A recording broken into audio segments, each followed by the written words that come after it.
Bismillahirrahmanirrahim. My name is Rumi Shakil and my topic of presentation is derivation of stability constant and relationship between formation action constant and stability constant. तो सबसे पहले मैं बताऊंगी stability constant of the coordination complexes के बारे में। Stability constant of metal complexes हमारे पास क्या है कि स्टेबिलिटी और फॉर्मेशन और binding constant is the type of equilibrium constants used for the formation of metal complexes in the solution। कि stability constant, formation constant या binding constant हमारे पास क्या है, टाइप है एक equilibrium constant की जो कि यूज़ होती है for the formation of metal complexes in the solution। कि हमारे पास एक सोल्यूशन के अंदर जो मेटल कम्प्लेक्स बन रहा है, ठीक है, मेटल और लिक्विड का कम्प्लेक्स बन रहा है, उसकी हम स्टेबिलिटी को फाइंड आउट करने के लिए जो है हम स्टेबिलिटी कांस्टेंट को यूज़ करते हैं। Actually stability constant is applicable to measure the strength of interactions. Actually जो स्टेबिलिटी कांस्टेंट है ये किसके लिए यूज़ होता है, ये यूज़ होता है जो हमारे पास मेटल और लिगेंड इनके दरमियान जो बॉन्डिंग है और बॉन्डिंग की स्ट्रेंथ को फाइंड आउट करने के लिए हम स्टेबिलिटी कांस्टेंट को यूज़ करते हैं। अच्छा जी, यहाँ पे लिखा हुआ है जैसा कि measure the strength of interactions between the ligand and the metal ion that are involved in the complex formation in the solution. Next हमारे पास आ जाते हैं जी स्टेबिलिटी कांस्टेंट क्या है। Higher the value of equilibrium constant for a reaction more stable is the product form. जितनी ज़्यादा हमारे पास इक्विलिब्रियम कांस्टेंट की वैल्यू ज़्यादा आएगी, हमारा जो प्रोडक्ट होगा इट्स मीन कि वो उतना ही स्टेबल है। तो इसके लिए हम पहले दो चीज़ें डिस्कस करते हैं, step wise stability constant and overall stability constant. सबसे पहले हमारे पास है जी स्टेप वाइज स्टेबिलिटी कांस्टेंट।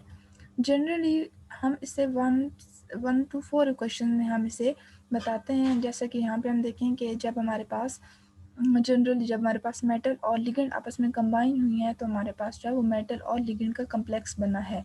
इसका हम इक्विलिब्रियम कांस्टेंट ये लिख लेंगे, प्रोडक्ट की कॉन्सेंट्रेशन ओवर रिएक्टेंट की कॉन्सेंट्रेशन, ठीक है, इसे हम K1 लिखेंगे क्योंकि ये फर्स्ट स्टेप है।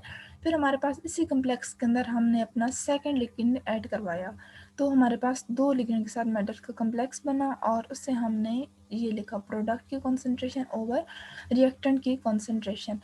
इसे हमने क्वेश्चन 2 का नाम दिया। फिर हमने अपना थर्ड जो है वो लिगेंड ऐड करवाया जो ऑलरेडी दो लिगेंड का मेटल के साथ कम्प्लेक्स बना हुआ था, उसमें तो हमारे पास जो है वो 3 लिगेंड का कम्प्लेक्स बना।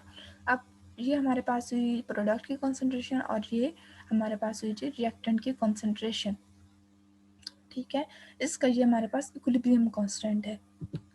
अभी हम यहाँ पे देखें इस कॉन्सेंट्रेशन को हम n तक लेके जाते हैं, ठीक है। हमने एक लिगेंड ऐड करवाया, फिर उस कम्प्लेक्स के अंदर फिर हमने अपना दूसरा लिगेंड ऐड करवाया, फिर इस कम्प्लेक्स के अंदर हमने अपना तीसरा लिगेंड ऐड करवाया, तो इस तरफ चौथा लिगेंड, पांचवा लिगेंड, हमने n तक जो है वो लिगेंड ऐड करवाया। यहाँ पे n-1 हमने लिगेंड ऐड करवाए तो हमारे पास जो प्रोडक्ट है वो मेटल और लिगेंड का जो कम्प्लेक्स बना वो n यहाँ पे लिगेंड आते हैं। ये प्रोडक्ट की कॉन्सेंट्रेशन हमारे पास आ गई और ये ओवर रिएक्टेंट की कॉन्सेंट्रेशन आ गई है। ये क्वेश्चन 4 है। अब यहाँ पे K1, K2, K3 और Kn जो इक्वेशंस आई हैं are the equilibrium constant and these are also called as step wise equilibrium step wise constant. ये जो हमारे पास सब आई हैं ये इक्विलिब्रियम कांस्टेंट है और इनको जो है वो हम स्टेप वाइज स्टेबिलिटी कांस्टेंट भी कहते हैं, क्योंकि आगे जो है ये हमने भी स्टेप वाइज इसे डिस्कस की है, आगे हम इसे ओवरऑल भी डिस्कस करेंगे। तो ये हमारे पास आ जाती है the formation of metal ligand complex के। अगर हम इस तरह ऐड करें कि हम यहाँ पे मेटल के साथ एक लिगेंड ऐड करवाएं, ठीक है, तो हमारे पास मेटल और लिगेंड का कम्प्लेक्स बना। यहाँ पे हमने इसे इसके भी इस तरह हमने जो है वो इक्विलिब्रियम कांस्टेंट लिखा। मेटल के लिए हमने इसे बीटा से शो किया, ये हमारे पास प्रोडक्ट की कॉन्सेंट्रेशन आई और ये हमारे पास रिएक्टेंट की कॉन्सेंट्रेशन है, मेटल और लिगेंड की कॉन्सेंट्रेशन है। इसे हमने क्वेश्चन 5 का नाम दिया। फिर हमने मेटल के अंदर दो लिगेंड ऐड करवाए, उसका हमारे पास कम्प्लेक्स बना, उसके हमने जो है वो इक्विलिब्रियम कांस्टेंट लिखा, या हम कहें हमने फॉर्मेशन कांस्टेंट लिखा, या हम कहें कि हमने ये बाइंडिंग कांस्टेंट लिखा है। तीनों टर्म्स इसमें यूज़ हो सकती हैं। तो ये हमने यहाँ पे प्रोडक्ट की कॉन्सेंट्रेशन लिखी, ओवर रिएक्टेंट की कॉन्सेंट्रेशन लिखी। फिर हमने मेटल के साथ 3 लिगेंड को ऐड करवाया और हमारे पास मेटल का और 3 लिगेंड का कम्प्लेक्स बना, ठीक है। तो ये हमारे पास जी प्रोडक्ट की कॉन्सेंट्रेशन आ गई और ये हमारे पास रिएक्टेंट की कॉन्सेंट्रेशन आ गई, मेटल की कॉन्सेंट्रेशन और साथ में 3 लिगेंड की कॉन्सेंट्रेशन। इस कॉन्सेंट्रेशन को भी जो है वो हम n तक लेके जाते हैं, ठीक है। हमने एक लिगेंड ऐड करवाया, फिर दो लिगेंड ऐड करवाया, फिर 3 लिगेंड के साथ रिएक्शन करवाया, इसी तरह हम 4 का करवाएंगे, 5 का करवाएंगे। इस कॉन्सेंट्रेशन को हम n तक लेके जाते हैं। यहाँ पे हमने n number of ligands add करवाए, तो हमारे पास यहाँ पे मेटल और n लिगेंड का कम्प्लेक्स बना। इसके भी हमने इस तरह इक्विलिब्रियम कांस्टेंट को लिख लिया। मेटल और लिगेंड का जो प्रोडक्ट है हमारे पास जो, ठीक है, उसकी concentration over metal over reactant की कॉन्सेंट्रेशन मेटल और साथ में लिगेंड की कॉन्सेंट्रेशन। इससे हमने क्वेश्चन 7 का नाम दिया। अभी हम ये बताएंगे कि हमारे पास जो बीटा 1 आया, beta 2, beta 3 up to beta n तक जो हमारे पास यहाँ ये बीटा 1, बीटा 2, बीटा 3 और ये बीटा n, ये हमारे पास इक्विलिब्रियम कांस्टेंट्स हैं and these equilibrium constants are known as overall stability constants. और ये जो हमारे पास इक्विलिब्रियम कांस्टेंट्स आए हैं beta 1, beta 2, beta 3, beta n तक, ये इक्विलिब्रियम कांस्टेंट तो हैं, लेकिन हमने ओवरऑल स्टेबिलिटी कांस्टेंट भी कहते हैं, या हमने ओवरऑल फॉर्मेशन या हमने ओवरऑल बाइंडिंग भी कह सकते हैं। Beta n is called as the nth cumulative और ओवरऑल फॉर्मेशन कांस्टेंट। जो हमारे पास बीटा एन आया है, ये beta n is called the nth cumulative के ये सबको मिलाने के बाद हमारे पास आया है, जहाँ हम कहें कि हमारे पास ओवरऑल फॉर्मेशन कांस्टेंट बनता है। Any metal complexes will be of greater stability if its stability constant has the higher value। कोई भी जो हमारे पास मेटल कम्प्लेक्स बनता है, ठीक है, 1 मेटल का बना, 2 मेटल का बना, 3 मेटल का बना, ठीक है, 4, 5 n तक जो हमारे पास बने, वो उसकी स्टेबिलिटी कब ज़्यादा होगी, जब उसकी वैल्यू ज़्यादा होगी, ठीक है। जब हमारे पास मेटल कम्प्लेक्स का जो स्टेबिलिटी कांस्टेंट है उसकी वैल्यू जितनी ज़्यादा आएगी, इट्स मीन कि वो हमारे पास इतना ही स्टेबल है। अभी हम इनमें यहाँ पे रिलेशन देखते हैं कि हमने जो डिस्कस किए K1, K2, K3 और जो beta 1, beta 2, beta 3 up to beta n तक हमने अभी चीज़ें डिस्कस की, ये हमारे पास हम इनमें रिलेशन फाइंड करते हैं कि ये हमने जो जनरल इक्विलिब्रियम कांस्टेंट देखे और ये हमने जो कम्प्लेक्सेस में जो हमने इक्विलिब्रियम कांस्टेंट देखे बीटा 1, बीटा 2, ये हमारे पास क्या थे, ये मेटल्स में हम लोगों ने इक्विलिब्रियम कांस्टेंट देखे, ठीक है, मेटल कम्प्लेक्सेस भी हमने देखे और ये हम लोगों ने K1, K2 ये हम जनरल भी डिस्कस करते रहते हैं। अभी यहाँ पे देखें the parameter k and beta are related together and these are expressed in the following example. हमने जो है वो हम ये बताते हैं कि हमारे पास जो बीटा 3 है, ये हमारे पास जो है वो तीनों को मिलाने के बाद जो वैल्यू आएगी वो ये आएगी, ठीक है। जब हम यहाँ पे K1, K2, K3 की वैल्यू को यहाँ पे पुट करेंगे, ये हमने K1 की वैल्यू पुट की, ये हमने K2 की पुट की, ये हमने K3 की वैल्यू यहाँ पे पुट कर दी। अभी हम यहाँ पे देखें कि जो चीज़ें कैंसिल आउट हो रही हैं उनको कैंसिल कर देते हैं, जो हमारे पास फाइनल प्रोडक्ट आएगा वो बीटा 3 की इक्वल होगा, क्योंकि जहाँ पे हमने 3 वैल्यूज़ ली हैं, K1 की, K2 की, K3 की। यहाँ पे अगर हम K1, K2, K3 और साथ में K4 लेते तो जो हमारे पास ओवरऑल स्टेबिलिटी कांस्टेंट आता मेटल कम्प्लेक्सेस का, वो हमारे पास बीटा 3 की वैल्यू के इक्वल आता। तो हम यहाँ पे ये कह सकते हैं कि जो हम लोगों ने जो हमारे पास K1, K2, K3 थे, ये स्टेप वाइज स्टेबिलिटी कांस्टेंट थे, और ये हमारे पास जो बीटा 3, बीटा 2, ठीक है, बीटा 1, बीटा 4, ये जो हमारे पास आते हैं, ये हमारे पास ओवरऑल स्टेबिलिटी कांस्टेंट आ जाते हैं। तो अभी ये बात यहाँ से प्रूव हो जाती है कि जब हम K1, K2, K3 को आपस में मल्टीप्लाई करेंगे, ठीक है, या हमने इनकी वैल्यूज़ लिखी, अब जो चीज़ें कैंसिल हो रही हैं हम इन्हें कैंसिल आउट कर देते हैं, जैसे कि एम एल से कैंसिल हो जाएगा, एम एल टू से कैंसिल हो जाएगा, और हमारे पास यहाँ पे जो लेफ्ट बिहाइंड होगा वो क्या होगा, वो हमारे पास होगा Ml3, ठीक है, ओवर M और L3। एक L ये है हमारे पास, दूसरा ये और तीसरा ये है। तो अगर हम इसकी वैल्यू देखें तो ये हमारे पास बीटा 3 की वैल्यू के इक्वल आ जाती है, तो यहाँ से ये बात प्रूव हो जाती है। अभी हम इस तरह n तक भी वैल्यूज़ को पुट करने के बाद हम जो वैल्यू निकालेंगे यहाँ पे, वो हमारी बीटा n के इक्वल होगी। तो हमने यहाँ पे जब इनको मल्टीप्लाई किया आपस में तो हमारे पास ये वैल्यू आती है, ठीक है। यहाँ पे भी इसी तरह कैंसिल आउट हो जाएंगे, एम एल से कैंसिल आउट हो जाएगा, यहाँ पे कोई Ml2 होगा, Ml2 से कैंसिल आउट हो जाएगा यहाँ पे, और इस तरह जब हम इसको सॉल्व करेंगे तो हमारे पास ये वाली वैल्यू आ जाती है। और ये जो वैल्यू है ये हमारे पास जो एक्चुअली जो बीटा n की हमने वैल्यू निकाली थी, ये उसके इक्वल है, ठीक है। तो हम यहाँ पे ये कह सकते हैं कि हमने वो जो स्टेप किए थे K1, K2, K3 के, वो हमारे पास स्टेप वाइज स्टेबिलिटी कांस्टेंट थे, और ये जो हमारे पास बीटा एन बीटा, ठीक है, जो हमारे पास बीटा की वैल्यू आई हैं, ये हमारे पास ओवरऑल स्टेबिलिटी कांस्टेंट हैं, ठीक है। इसमें सारे स्टेप्स कवर हो जाते हैं। तो हम इसे जब मैथमेटिकल फॉर्म में लिखेंगे तो हम यूँ लिखेंगे कि समीशन जब हमने लिया, ठीक है, समीशन जब हमने किया n1 से n की कॉन्सेंट्रेशन हम n तक गए, ठीक है, मतलब n इज इक्वल टू 1 से लेके हम जब हम ये कहें कि हम k1 जब हमने किया, ठीक है, n इज इक्वल टू 1 से लेके n is equal to n तक जब हमने समीशन किया स्टेप वाइज जो स्टेबिलिटी कांस्टेंट थे उनको, तो वो हमारे पास बीटा n के इक्वल आ जाती हैं। Now we express in the following, अब हम इनका देखेंगे कि हम उन चीज़ों को हम एक्सप्रेस कैसे करते हैं। From the above relations, it is clear that the overall stability constant beta n is equal to the product of the successive stepwise stability constant। कि हमने जो हमारे पास जो above relations आए हैं, इससे ये बात क्लियर हो जाती है कि हमारा जो stability constant था बीटा n वो इक्वल है product of the step wise stability constant के k1 k2 k3 के n के। This in other words mean that the value of stability constant for a given complex is actually made up of a number of stepwise stability constant। तो in other words हम ये भी कह सकते हैं कि जो हमारे पास stability constant for a given complex बना है, ठीक है, जो हमारे पास कम्प्लेक्स के लिए बना है वो एक्चुअली मेड अप है number of step wise stability constant से। The term stability, अब हम इसके यूजेस देखते हैं।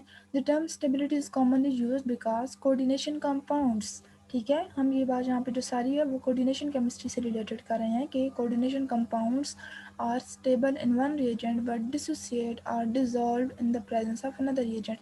कि ये जो हमारे पास कंपाउंड है ये स्टेबल होगा एक रिएजेंट में, लेकिन डिसोसिएट हो जाएगा, ये डिजॉल्व हो जाएगा कि एंड अदर कोई और हम रिएजेंट यहाँ पे यूज़ करेंगे तो उसमें ये डिसोसिएट या डिजॉल्व हो जाएगा। अब वो जो रिएजेंट है वो हमारे पास कोई भी रिएजेंट हो सकता है, वो हीट के प्रेजेंस में भी डिसोसिएट हो सकता है, वो लाइट के प्रेजेंस में भी डिसोसिएट हो सकता है, ठीक है, या हम कोई अदर अनदर कंपाउंड्स में ऐड करेंगे तो उससे भी ये डिसोसिएट हो सकता है। The stability of complexes is expressed qualitatively in terms of thermodynamic stability and kinetic stability. और ये जो हमने स्टेबिलिटी फाइंड आउट किया, इस स्टेबिलिटी को हम थर्मोडायनामिकली भी और काइनेटिक स्टेबिलिटी से भी हम इसे एक्सप्रेस करवा सकते हैं, ठीक है, थर्मोडायनामिकली मतलब हीट की प्रेजेंस में, और हम इसे जो है वो काइनेटिक स्टेबिलिटी, इसका हम रिएक्शन देखेंगे कि फास्ट है, स्लो है, इस तरह से भी हम इसे एक्सप्रेस करवा सकते हैं। अभी यहाँ पे एक एग्जांपल लिया है मैंने कि उस एक एग्जांपल से एक्सप्लेन किया हुआ है यहाँ पे कि यहाँ पे देखिए जब हमारे पास जो है वो हम यहाँ पे किसकी फार्मेशन कर रहे हैं, कॉपर अमोनियम आयन की फार्मेशन कर रहे हैं, ठीक है, यहाँ पे हमारे पास कॉपर अमोनियम आयन की फार्मेशन हो रही है, कॉपर के साथ जो है वो 4 लिगेंड्स यहाँ पे अटैच हैं। अभी हम इसे स्टेप वाइज यहाँ पे देखेंगे कि कॉपर के साथ जब हमने एक अमोनिया को ऐड किया तो हमारे पास एक अमोनिया के साथ कॉपर का कम्प्लेक्स बना। अब इसी कम्प्लेक्स के अंदर सेकंड स्टेप में जब हमने दूसरा अमोनिया ऐड करवाया तो हमारे पास ये कम्प्लेक्स बना, ठीक है, फिर हमने तीसरा अमोनिया ऐड करवाया तो हमारे पास ये कम्प्लेक्स बना, फिर हमने इसी कम्प्लेक्स के अंदर जब हमने 4 अमोनिया ऐड, चौथा हम अपना अमोनिया जो है वो ऐड करवाया तो हमारे पास ये कम्प्लेक्स बना। इन सब का हमने यहाँ पे इक्विलिब्रियम कांस्टेंट स्टेप वाइज लिखा है, प्रोडक्ट की कॉन्सेंट्रेशन ओवर रिएक्टेंट की कॉन्सेंट्रेशन हमने लिखी है, सेकंड स्टेप का भी हमने इसी तरह लिखा, थर्ड स्टेप का भी, फोर्थ स्टेप का भी।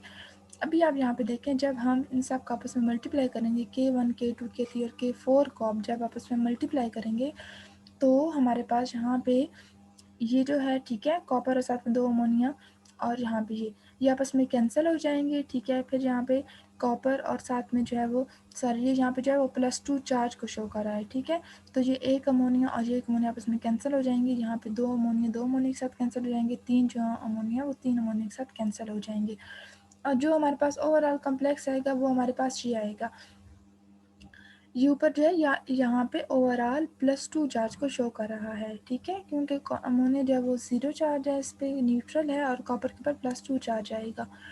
अभी जब हम इसको लिखेंगे ओवरऑल तो हम इसे क्या लिखेंगे कि ये हमारे पास एक चीज़ तो बच जाएगी, ठीक है, कॉपर और साथ में 4 अमोनिया के साथ इसका जो कम्प्लेक्स है वो ओवर हमारे पास यहाँ पे एक कॉपर ये बच जाएगा और साथ में 4 अमोनिया, ये 1 2 3 एंड 4 अमोनिया हमारे पास बच जाएंगे, ठीक है, तो जो हमारे पास ओवरऑल अब कम्प्लेक्स आएगा वो हमारे पास ये आएगा, जैसा कि अब आप यहाँ पे देख सकते हैं ये हमारे पास लिखा हुआ है यहाँ पे।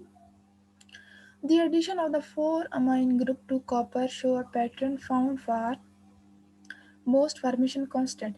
जो हमने एडिशन करवाई 4 अमाइन ग्रुप की, ठीक है, जो हमने 4 अमोनिया के ग्रुप ऐड करवाए कॉपर के अंदर, show a pattern found for most formation constant, ये एक पैटर्न को शो करता है, ठीक है, जो हमारे पास जो सारे जो फॉर्मेशन कांस्टेंट्स बनते हैं, इसके अलावा यहाँ पे कोई और हमारे पास होता कम्प्लेक्स होता तो उसमें भी इस तरह स्टेप्स इन्वॉल्व होते। तो यहाँ पे ये बात कर रहे हैं कि show a pattern found for most formation constant, कि जो हमने ऐड करवाया ये हमारे पास एक पैटर्न आ जाता है in that the successive stability constant decreases. तो जब हम इसमें स्टेबिलिटी कांस्टेंट की वैल्यू देखते हैं तो वो हमारे पास जो होती है वो स्टेप वाइज डिक्रीज कर रही होती है। तो जैसे यहाँ पे हमारे पास जब हमने इनका लॉग लिया, लॉग के 1 लिया तो उसकी वैल्यू 4 आती है, लॉग के 2 की वैल्यू 3.2 आती है, ठीक है, लॉग के 3 की वैल्यू 2.7, लॉग 4 की जब हमने वैल्यू ली तो वो हमारे पास के 4 की वो हमारे पास 2 आती है। तो इट्स मीन कि ये हमारे पास जहाँ स्टेप वाइज डिक्रीज कर रहे हैं। अब यहाँ पे सवाल ये पैदा होता है कि यहाँ पे डिक्रीज क्यों कर रहे हैं, इनकी जो स्टेबिलिटी कांस्टेंट की वैल्यू हैं वो स्टेप वाइज डिक्रीज क्यों कर रही हैं। तो उसके पीछे वैसे तो बहुत सारे रीजंस हैं, ठीक है, लेकिन जो इसमें आप देखिए कौन कौन सी हो सकती हैं। अब यहाँ पे इस बात का हम अंदाज़ा यहाँ से लगा सकते हैं कि अगर हम यहाँ पे कहें कि इलेक्ट्रोस्टैटिक, ठीक है, इलेक्ट्रोस्टैटिक कोई फैक्टर इन्वॉल्व है तो वो हमारे पास यहाँ पे चार्ज के फैक्टर हो सकता है, ठीक है, उससे भी ये डिक्रीज़ कर सकती हैं। वो कैसे कर सकती हैं कि यहाँ पे अगर हम देखें कि हम जो है वो पहले अमोनिया जब ऐड करवाएंगे तो वो वहाँ पे इजीली ऐड हो जाएगा, ठीक है, वो वहाँ पे इजीली ऐड हो जाएगा। फिर जब हम सेकंड अमोनिया ऐड करवाएंगे तो ऑलरेडी वहाँ पे एक अमोनिया ऐड होगा। फिर हम थर्ड अमोनिया ऐड करवाएंगे, फोर्थ ऐड करवाएंगे तो वो पहले ऑलरेडी कोई अमोनिया हमारे पास ऐड होंगे, तो जो हम नए अमोनिया ऐड करवाएंगे due to distribution of charge वहाँ पे इसकी एडिशन जो होगी वो डिफ़िकल्ट होगी, तो इस वजह से जो वैल्यूज़ हैं वो कम हो जाती हैं, ठीक है, तो हमारे पास step by stability constant value कम हो जाती हैं। कोई सेकंड फैक्टर हम देखें स्टीरिक हिंड्रेंस का फैक्टर आ जाता है, तो उसमें क्या होगा कि जब हम फ़र्ज़ करते हैं हमारे पास कॉपर के साथ कोई और वीक लिगेंड अटैच था, हम फ़र्ज़ कर लेते हमारे पास यहाँ पे वाटर अटैच था, तो जब हमने अमोनिया को ऐड करवाया और वहाँ से एक वाटर मॉलिक्यूल रिमूव हुआ, फिर हमने अमोनिया को ऐड करवाया, फिर वाटर मॉलिक्यूल रिमूव हुआ, तो इसी तरह जब हम अपने तीसरा अमोनिया यहाँ पे ऐड करवाएंगे तो थर्ड जो है वाटर मॉलिक्यूल वहाँ से रिमूव होगा। तो ये वहाँ पे क्या होता है, इस तरह वहाँ पे स्टीरिक हिंड्रेंस ज़्यादा हो जाती है क्योंकि एक स्ट्रॉन्ग फील्ड लिगेंड ऑलरेडी वहाँ पे मौजूद होगा, तो जब हम सेकंड ऐड करवाएंगे तो उसको वहाँ पे अटैच होने में डिफ़िकल्टी होगी, तो इस वजह से भी इसकी वैल्यू कम हो जाती है। थर्ड फैक्टर हम देखें यहाँ पे तो वो हमारे पास आ जाता है जी, जो अभी मैंने डिस्कस किया, probability of removing water molecule decreases step wise, ठीक है, जो प्रोबेबिलिटी होती है रिमूविंग वाटर मॉलिक्यूल वो स्टेप वाइज डिक्रीज होती रहती है, तो इस वजह से भी जो हमारे पास इनकी जो कांस्टेंट वैल्यू है वो कम होती जाती हैं। थैंक यू, ये हमारी प्रेजेंटेशन थी। अब जो है वो मेरी नेक्स्ट मेंबर इसे प्रेजेंट करती हैं।